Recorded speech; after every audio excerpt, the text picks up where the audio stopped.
इस कहानी में हम ये देखेंगे कि बढ़ई कैसे अपने किए पर बाद में पछताता है। बाद में उसे एहसास होता है कि काश मैंने ये पहले किया होता तो अच्छा होता। जब अपने किए पर पछताने का कोई भी मतलब नहीं रहता है, तब वो मन ही मन बहुत परेशान हो जाता है। एक 60 साल का बढ़ई था। वो 40 साल से जॉब कर रहा था। अब उसे जॉब करने का मन नहीं था। वो अब उसकी इस बची जिंदगी को अपने बच्चे और पोते के साथ घर पर रहकर बिताना चाहता था। उसने अपने बॉस से कहा कि कल से जॉब नहीं करूंगा, मुझे निवृत्ति चाहिए, क्योंकि अब मुझे घर पर अपने परिवार के साथ शांति से रहना है। बॉस ने कहा कि अच्छा ठीक है, पर जाने से पहले तुम्हें एक आखिरी प्रोजेक्ट पर काम करना होगा, क्योंकि मुझे लगता है कि तुम ही इस प्रोजेक्ट में अच्छा काम कर सकते हो। ये प्रोजेक्ट हमारे लिए बहुत ही बड़ा और महत्वपूर्ण है। इस प्रोजेक्ट के खत्म होने पर हम सभी तुम्हें अच्छे से निवृत्ति देंगे।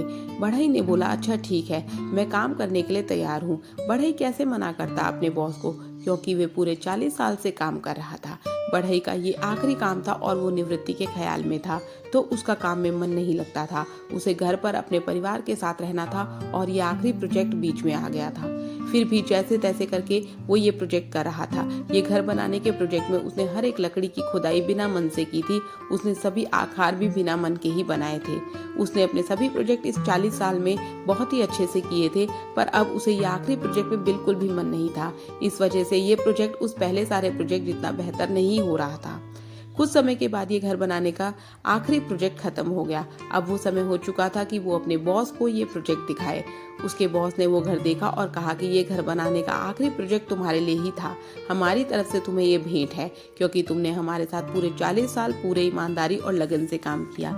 ये सुनते ही उस बढ़ई के होश उड़ गए, क्योंकि उसने अपना ही घर बिना मन के बनाया था। अब उसे लगा कि काश मुझे ये पहले पता होता तो मैं ये घर पूरी लगन से बनाता। अब उसे अपने ही किए पर पछतावा हो रहा था कि मैंने अपने खुद का घर ऐसे बनाया।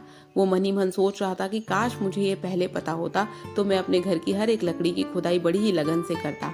काश मैं अपने घर का हर एक आकार अच्छे से देता। पर अब उस पछतावे का कोई भी उपाय नहीं था। हम भी अपनी लाइफ में कई बार ऐसा ही करते हैं। जब हमें पढ़ना होता है तब हम पढ़ाई नहीं करते, और जब रिजल्ट आता है तब ऐसा सोचते हैं कि काश मैंने पढ़ाई की होती तो मेरे अच्छे मार्क्स आते। हमें जो जिस समय पर काम करना होता है वो हम नहीं करते और बाद में पछताते हैं जब उसका कोई मतलब नहीं होता। धन्यवाद दोस्तों।